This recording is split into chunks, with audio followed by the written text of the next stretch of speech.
Mėly vėžiai, jums ši pilnatis savine įvyksta jūsų 10-ajame būste ir tai tokia viena iš svarbiausių gyvenimo sričių. Kaip ir minėjau, jau vėžiai su ožiaragiais, savinais ir svarstyklėmis labai stipriai pajus kažkokius rezultatus, kulminaciją kažkokių įvykių, kurių daigai buvo pasiekti kovo 29 kartu su Saulės užtemimu. Ši pilnatis iš tikrųjų jums bus labai svarbi ir jinai bus svarbi srityje susijusia visur, kas susiję su karjera, su jūsų profesija, su jūsų asmeniais pasiekimais, socialinė padėtimi ir pripažinimu visuomeniai, nes 10-asis būstas tai yra mūsų pasiekimai matomi visuomeniai. Ir čia pilnatis išryškins, kur jūs esate, ar einate tą kryptimį, kuri jūs iš tikrųjų tenkina, ar jūs pasiekėte kažko, ką norėjote pasiekti pavasarį, kovo mėnesį planavote pasiekti, pasižiūrėkite dabar, įvertinsite, atneš rezultatus, pamatysite, kokie jūsų pasiekimai yra. Nes iš tikrųjų tai ir viešo įvaizdžio sritis ir tai yra valdžios būstas vis dėlto. Tai galbūt gali paaiškėti ir jums gali būti pasiūlytos kažkokios vadovaujančios pareigos arba gali apsišviesti kažkokia situacija susijusi su jūsų viršininkais. Bet iš esmės tai apie jūs. Tai galite per pilnatį avinę tapti labiau matomi, kai jūs išgirsta, kai jūs išaiškėjate, ką ilgai kūrėte savo profesinėje srityje, kilote karjeros laiptais, vėl nušnekėjau, nes astrologijoje laipsniai, ne laiptai. Tai iš tikrųjų čia dabar mėnulis pasiekia aukščiausią tašką ir viską, kas buvo brandinta pasiekimų jūsų, galbūt netgi verslo srityje, nes 10-asis būstas yra Saturnui priklausantis verslo būstas, yra, kai mes turime atsakomybę, mes turime savo verslą, jam vadovaujam, pamatysite, kur padarėte tiek, kiek ir norėjote, kur reikia kažką patobulinti, įtempta pilnatis.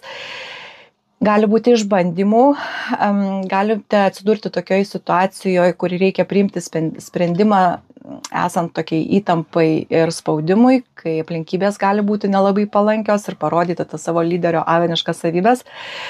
Ir taip pat gali būti toks išbandymas, ar sugebate išlikti ramus ir racionalūs labai įtemptose situacijose. Ir gali būti tokie klausimai, kaip tvarkotės su jums pateiktomis atsakomybėmis, ar jūs pasitikite savo sprendimais, ar jums yra daroma įtaka, nes avinas pasitikė savo sprendimais, o svarstyklės dažnai įsiklauso į kitų sprendimus. Dėl to čia reiks tokio balanso, nes pas jūs ne šiaip savo 10-asis būstas yra avine. Vadinasi, pas jūs labai labai stipriai išreikštos yra lyderio savybės ir galiu pasakyti tik tais tiek, kad jeigu turėjote kažkokius projektus, planus ir siūlėte juos, nebijojote, bandėte pramušti ledus, pralaužti, dabar gali ateiti labai labai tokie šaunus rezultatai ir jūs netgi galite dabar tapti vieši žinomi, arba jūs galite pagaliau subrandinti savo kažkokį projektą ir išeiti su juo į viešumą. Taip pat jeigu kriziškai pasireikšta pilnatis, tai jinai bus tik tais tam, kad būtų toks krizė ir įtampa atsiranda kada, kad išbandytų mus, ar tikrai mes einam ten, kur mes norime eiti, ar tikrai mūsų sprendimas ten eiti, ar mes tik tais einam dėl to, kad tai patogu, nes čia aš jau dirbu daug metų, tai aš čia galiu pasikelt ir man čia kas metai pakelia truputėlį algą, ar tai jūs tenkina. Nes iš tikrųjų avinas tai yra nuosavo verslo valdovas ir galbūt jūs dabar, kai kartas jau sukūrėt pavasarį kažkokį verslą ir dabar gausite pirmosius rezultatus arba pradėjote jį ruošti ir dabar atidarysite savo kažkokią tai įmonę. Ir taip pat 10-asis būstas tai yra socialinė padėtis, tai vėlgi gali paliesti ir santykius, nes kadangi tai yra vienas iš pagrindinių būstų, jisai būtinai palies apačioje esantį ir 4. būstą, kur aš pasakosiu ožiaragiams, antram įraše galit pasiklausyti. Ir taip pat aktyvuosis tas kryžius 1-7, nes santykiai vienaip ar kitaip gali būti paliesti, nes socialinė padėtis yra susijusi su kitais žmonėmis, tai santuoka. Kažkas tuoksis, kažkam paaiškės, kad atėjo laikas skirtis, kažkas supras, kad viskas, kas vyksta namuose, trukdo asmeniniam augimui, kažkam paaiškės, kad viskas, ta energija buvo nukreipta tik į asmeninius kažkokius reikalus ir apleista šeima visiškai liko. Ir čia iš tikrųjų gali būti kažkokių finansinių klausimų susijusių su investicijomis į savo nuosavą verslą, atlyginimo pakelimas, premijos, bonusai, jeigu viso to esat nusipelnę. Ir tik noriu pasakyti, kad avinas tai labai impulsyvi ir staigi energija. Ir jeigu jums kažkas ten nepatiks, tai atsargiai neįsivelkite labai stiprius konfliktus su viršininkais savo. Pirmiausiai apgalvokite būtinai, nes jeigu jūs norite, kad jūsų pastangos taptų matomos, jos gali dabar kai kartas apsišviesti per šią pilnatį ir tapti matomos ir jūs galite sulaukti labai stipraus įvertinimo. Bet nebandykite to taip aviniškai išmušinėti, tiesiog kategoriškai, bet kokią kainą gauti visą tai, įjunkite planuotoją, strategą. Dabar dar ir daug retrogradinių labai planetų, taip pat Merkurijus suksis į retrogradą, Merkurijus bus Skorpione ir čia iš tikrųjų pas jūs viskas, kas susiję su jūsų profesinė sritim, su jūsų socialinė padėtim, apsišvies. Ko jūs pasiekite nuo kovo mėnesio ir kur reikia galbūt, kur norisi kažko daugiau, reikia įjungti avinišką energiją ir pasakyti taip kažkokiems rizikingiems variantams, kad jūs esat pasiruošę išbandyti daug naujų dalykų. Bet tik nepamirškite, kad reiks prisimti savo asmeniškai atsakomybę už visus savo pasirinkimus ir už visas pasekmes. Gali būti dilemų su šeima, gali tada aktyvuotis ir 4. būstas. Čia kiekvienam labai individualiai pagal situaciją. Kai kas, sakau, gali susituokti, įsiskirti, kai kas gali išvis verslą atidaryti. Viskas, kas visiems kitiems žinoma ir matoma, ir aš štai savo pastangomis, savo sunkiu prakaitu pasiekiau viso to, tai yra 10. būstas. Ir dabar jūs sulauksite rezultatų. Aš linkiu, kad jie būtų labai, labai jūs džiuginantys. Valdykite avinišką energiją. Avinas yra karjeristas. Geriausiai valdyti avino energiją yra kuriant savo verslą, siekiant karjeros, ne aviniškai, nes avino labai gera energija siekiant, bet labai gali būti išdavikiška, kai dingsta tas užsidegimas. Ir viskas. Užsidegiau, kuriu, darau ir pasižiūrėkit, ar pas jūs nebuvo tokios situacijos, galbūt jūs susidegėt kovą kažką daryti, jau dabar va čia kaip sukursiu, kažką padarysiu, pasieksiu ir paskui kažkaip pamatėt, kad per daug reikia stengtis, per daug daryti ir taip išėjo savaime. Tai va dabar ta pilnatis ir pamatys, parodys jums visą tai ir perspėju, yra dar viena rizika. Iš tikrųjų, kai mes kažką labai norim, tarkim, aš pavyzdį pasakoju, noriu verslo, noriu nuosavos kirpyklos, sakykim. Ir nieko nei tobulinu savęs, nei dairausi, kaip aš galiu padaryti, nei kažkokių patalpų, ar aš čia kaip galiu tai padaryti.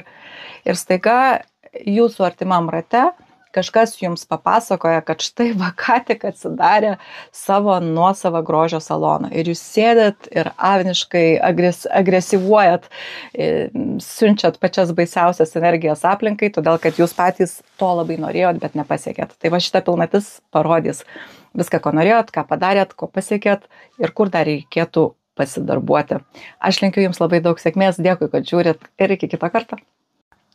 Ožiaragiai, mėlieji, jums pilnatis avine įvyksta jūsų 4. būste.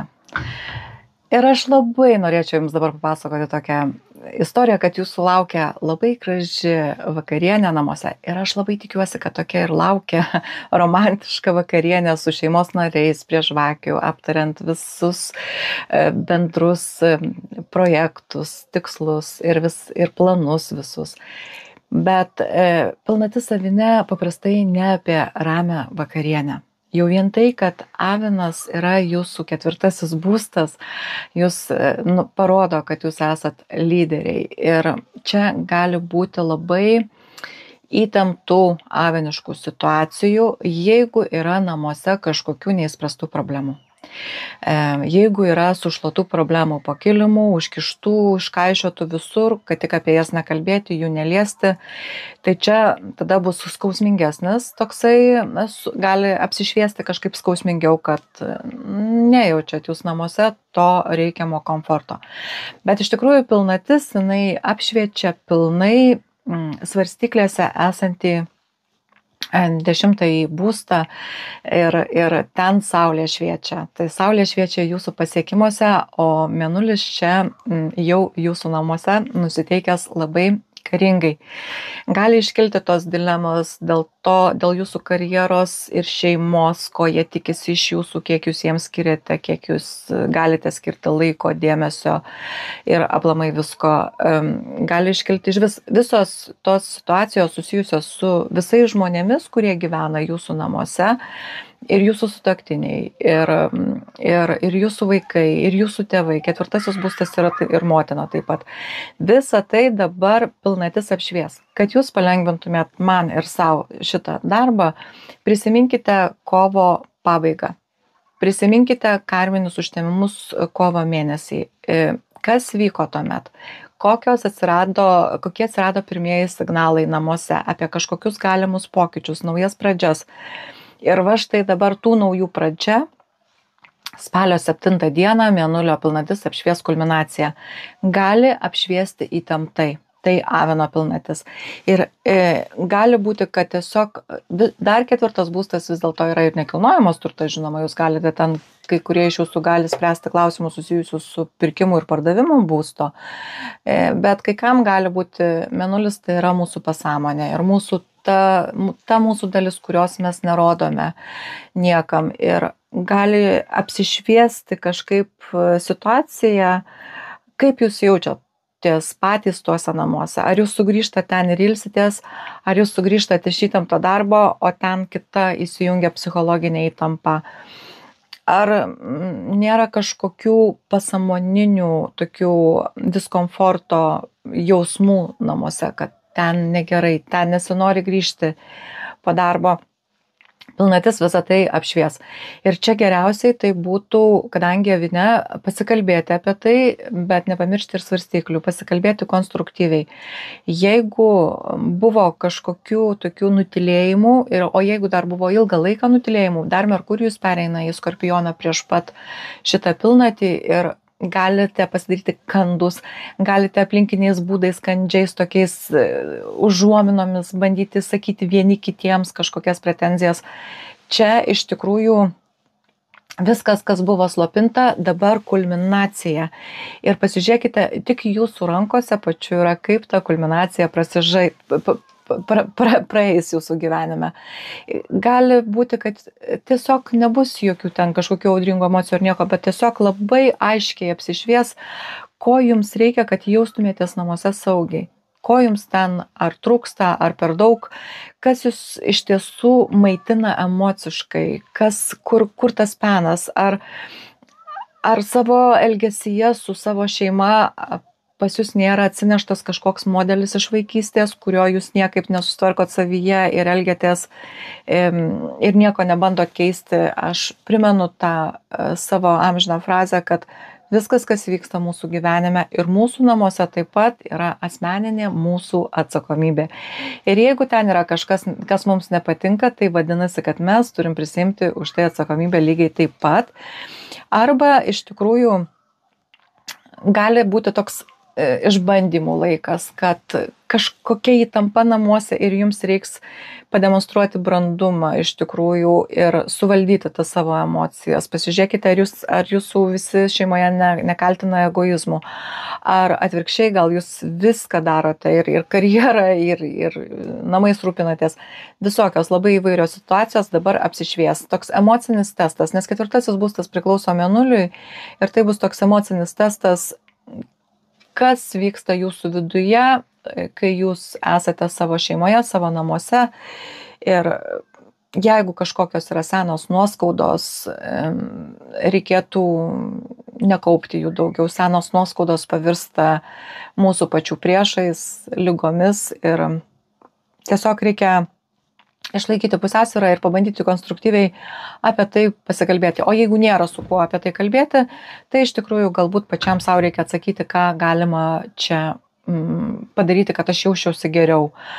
Taip pat Mėnulis 4. būste išryškina ir vaikystės poveikį dabartiniam jūsų šeimyniniam gyvenimui. Ir tie emociniai modeliai dabar gali paaiškėti, kaip tie kažkokie atsinešti emocinės reakcijos veikia jūsų šeimos, taip sakykime, hidroflorą, higieną visą. Taip pat, jeigu kažkurie iš jūsų įstrigę praeityje ir pririnkę iš tos vaikystės kažkokių labai daug nuoskaudų ant tų tėvų, tai viskas dabar pats laikas tiesiog atleisti ir paleisti, tai pats laikas pamatyti, kad aš užaugau ir viskas, kur aš gyvenu, kaip aš gyvenu, su kuo aš gyvenu, tai yra tik tais mano asmeninis pasirinkimas. Ir čia tada klausimas vis dėlto sugrįž pirmiausiai į ar tie mano vidiniai namai, žinot, kaip Vėžys, 4. būstas Vėžiui priklauso, jis nešiojasi su savim namelį ir kaip jūs savo tam namelyje, savo viduje jaučiatės, savo namuose asmeniniuose, kurie nematomi kitiems. Ar jūs ten sugebat sukurti savo ramų kampelį ir ar turite kur atsipalaiduoti ir pailsėti, ar pas jūs nevyksta vidiniai kažkokie konfliktai, kuriuos jūs išliejate ant kitų žmonių. Ir gali būti, kad kažkas iš šeimos tiesiog su pilnatim jums apšvies kažkokią tai naujieną kažkokią. Kad kokią naujieną apšvies, tai sugrįžkite į kovo mėnesį. Tai gali būti tokia sufleruojanti pastabėlė. Ir iš tikrųjų tai yra labai toksai kaip ir stabilus būstas, 4. labai stabilus, kuris labai sunkiai keičiasi, bet gali būti, kad prisipildys labai tokios audringos saviniškos energijos ir gali atsirasti toks noras kovoti už save, už savo teisės, būti išgirstam ar išgirsta ir treptelti koją. Bet čia labai svarbu nepamiršti, kad visi žmonės turi tas pačias teisės į tuos reikalavimus, kaip ir jūs. Ir paprasčiausiai reikia tiesiog tas visas emocinės audras, kurios vis dėlto kilti namuose. 4. būste pilnatis savinė, jinai gali atnešti apšviesti kažką namuose labai svarbaus. Namuose, šeimos aplinkoje kažkokia kulminacija vis tiek jinai apsišvies. Ir aš labai tikiuosi, kad pas jūs nebuvo pririnkta kažko viduje, kur tyliai kaupėt ir dabar visą tai iškils į paviršių ir jūs apšviesite kitiems žmonėms savo kažkokius sprendimus ūmius, nes abinai priiminėja ūmius sprendimus. Tai čia reikėtų dabar truputėlį taip pabandyti įjungti dar šiek tiek ir svarstyklės. Ir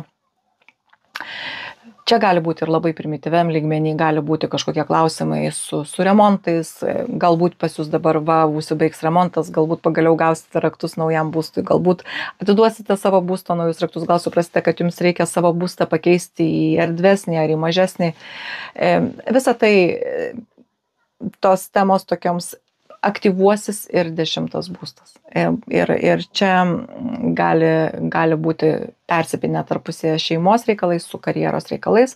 Ir be abejo, jūs priklausote tiems ženklams, kur aktyvuojasi, galima sakyti, abi ašys ir 1-7 būsto, tai dar ir aš, ir santykiai su kitais žmonėmis, nes namuose tai atitinkamai santykiai su kitais žmonėmis. Ir čia iš tikrųjų bus ryšys tarp namų ir jūsų karjeros. Ir dabar reikėtų iš tikrųjų išsiaiškinti, užbaigti, išgryninti viską, kas neaišku su šeimyna, kas jūs nusprendėte, sakykime, keisti karjerą ir žinoma, kažkieno toks sprendimas paveikia visą šeimą. Arba kažkas pas jūs šeimoje nusprendė padaryti tokius labai didelius pokyčius, išvažiuoti, gavo geresnį darbą, kitą miestą reikia išvažiuoti ir tai paliečia visą šeimą. Ir čia ta pilnatis gali dabar atnešti tokius labai labai stiprius pokyčius, kad ar reikia samdyti namų šeimininkę, nes jau nebelieka laiko patiems apsidirbti, susitvarkyti namus, susitvarkyti savo vidų. Labai reikia, pamatysite, dabar iš tikrųjų galbūt kai kurie pas tėvus senai nebuvo, galbūt, nes 4 būstas tai ir šeimos tradicijos, galbūt kažkokios situacijos su tėvais apsišvies ir dabar viskas, kas vyks namuose, kas vyksta, tai yra nematoma kitiems ir jūs geriau žinot apie visą tai, kas vyksta, o ir dar labiau geriau jūs žinot, kas pas jūs vyksta, kokie pirmieji kažkokie signalai atsirado kovo gale, kad čia gali būti kažkokie pokyčiai ir aš linkiu, kad tie pokyčiai būtų kuo geresni, kuo konstruktyvesni ir kad jūs surastumėt balansą tarp 10 ir 4 būsto, tarp savo pasiekimų ir savo šeimos poreikių ir arba kai kas gal nuspręs pagaliau sukurti savo šeimą, kai kas nuspręs iš jos išeiti. Čia labai labai įvairiai ir ta pilnatis apšvies, kur jūs esate savo 4 būste. Dėkui, kad žiūrit, aš jums linkiu daug stiprybės ir iki kito karto.